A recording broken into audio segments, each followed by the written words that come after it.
All right.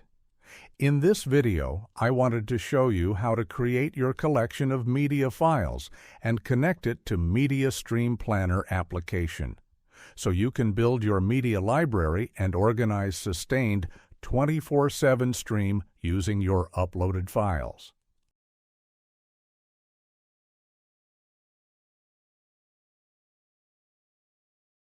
Let's start.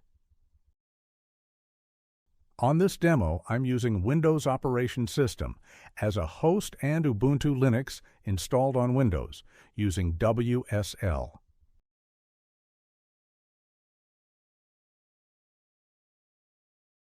I'm logged into Linux as MSP user. Let's check for a second Whoamit to make sure.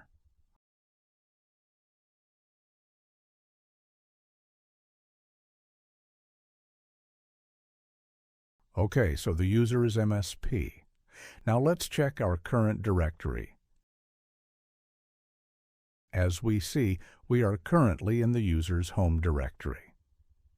In general, for Linux systems, it is pretty typical to use /home directory as a regular directory for user personal directories, and we have exactly this case. /home/MSP for our user. So we are in our home directory currently.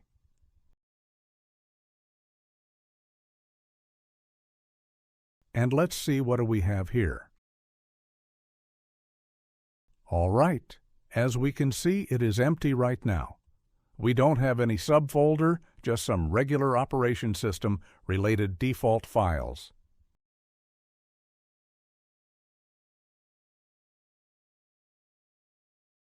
Now let's connect. Let's log in to our server using some SSH over protocol. I'm using SFTP protocol. You can use SCP as well. I am using WinSCP application for this demo.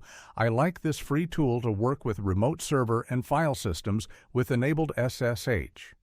But you can find a SFTP or SCP client of your choice for any operation system.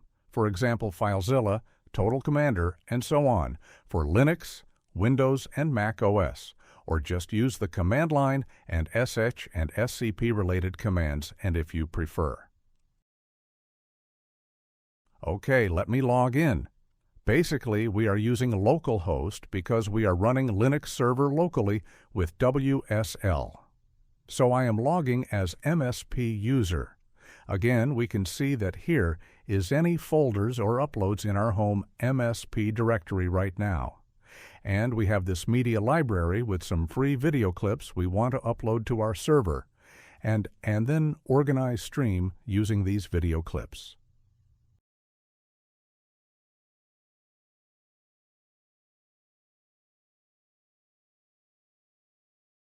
I will create a new directory to store those files on server, media/lib, in our home directory. So one approach possible to use to achieve this is, we can execute a command, make dir with path.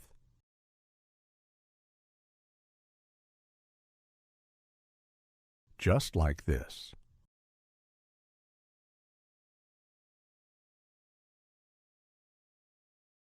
Or alternatively, we can use our UI application to do the same thing.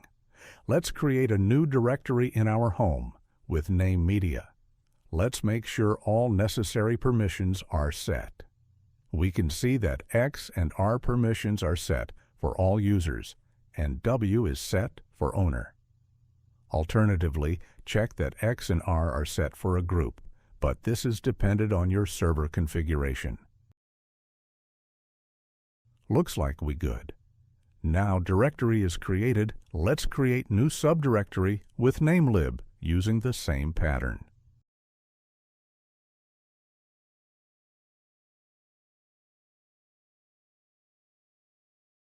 Okay, it is done, and we have a storage for our file source.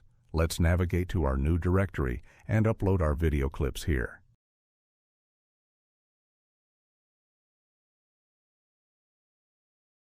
Select all, and then upload.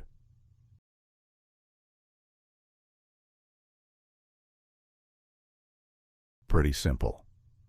Okay, let's wait a few seconds while it is finished.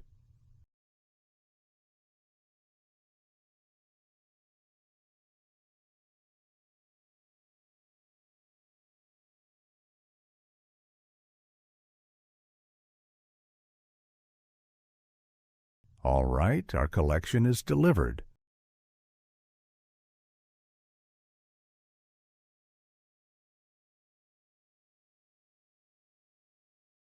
For a second, let's check our new content in the command line.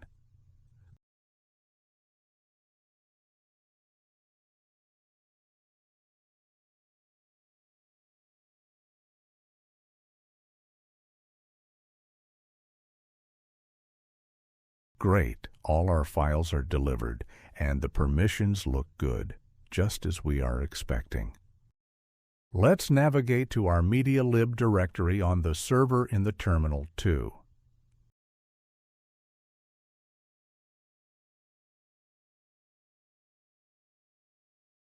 Next step is we need to log into our Media Stream Planner instance.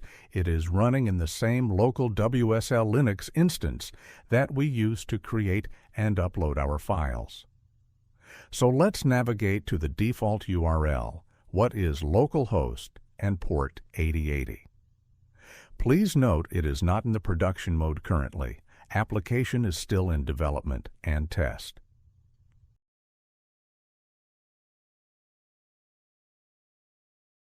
We don't use a real domain or IP address for this demo. We use localhost. Also, we don't use SSL, but is optional and can be configured that later. We will discuss this in the future videos. Let's log in using the default login and default password, which is admin with password admin. For the demo, it is good enough, but it is strongly recommended to change the password after first login by the security reasons.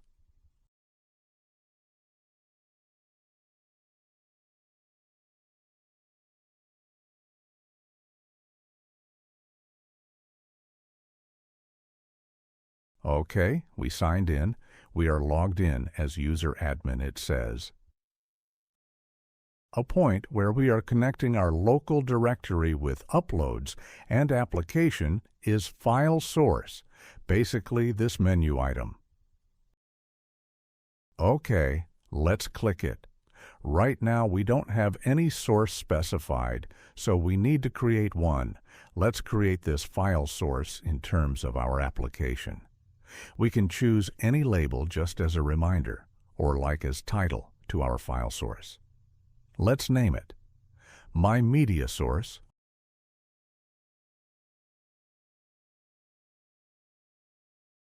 All right. And for the path, okay, let's read this tooltip first. Path to the folder containing the media files, for example. Home user media, be aware changing the files in the future will erase the current media library and all related settings. We don't need to worry about this too much right now.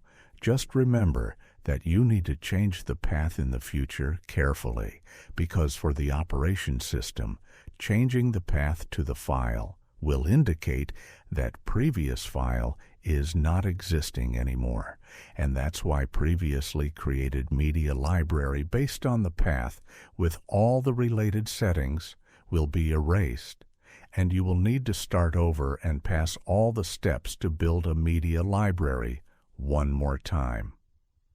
Okay, so basically what we need to add at this point is to point application to our media lib directory, and this is pretty simple.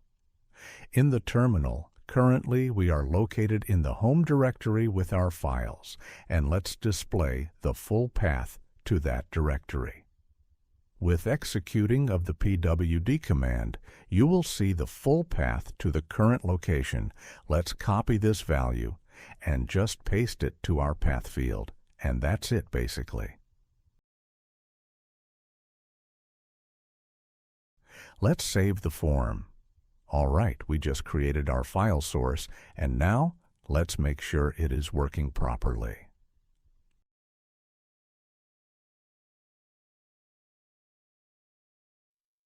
For this, we need to do an action. Yeah, I'm getting ahead of myself, but let me show. So we can go to the File Scanner menu item, and we can choose our just created file source, my media source, and you can see it is being scanned right now.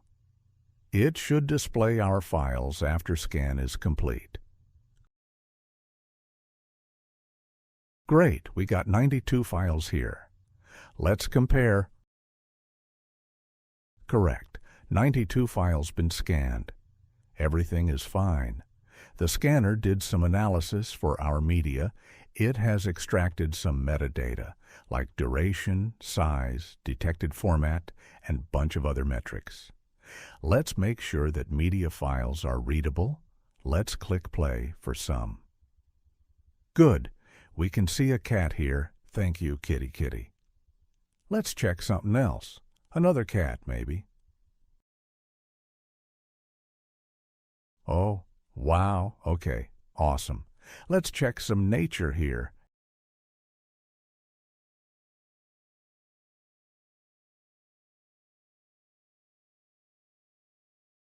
Everything is just fine, and we can hear some music here. Good. Works as expected. To wrap up, we just created our file source with video clips we are going to use to produce our stream. We got it connected to our application so we can process them later and create scheduling and do other things with those files. It was first but really crucial and important step in the flow of building up of our stream. We will continue in the upcoming tutorials. See you later in the next videos. Thank you and enjoy.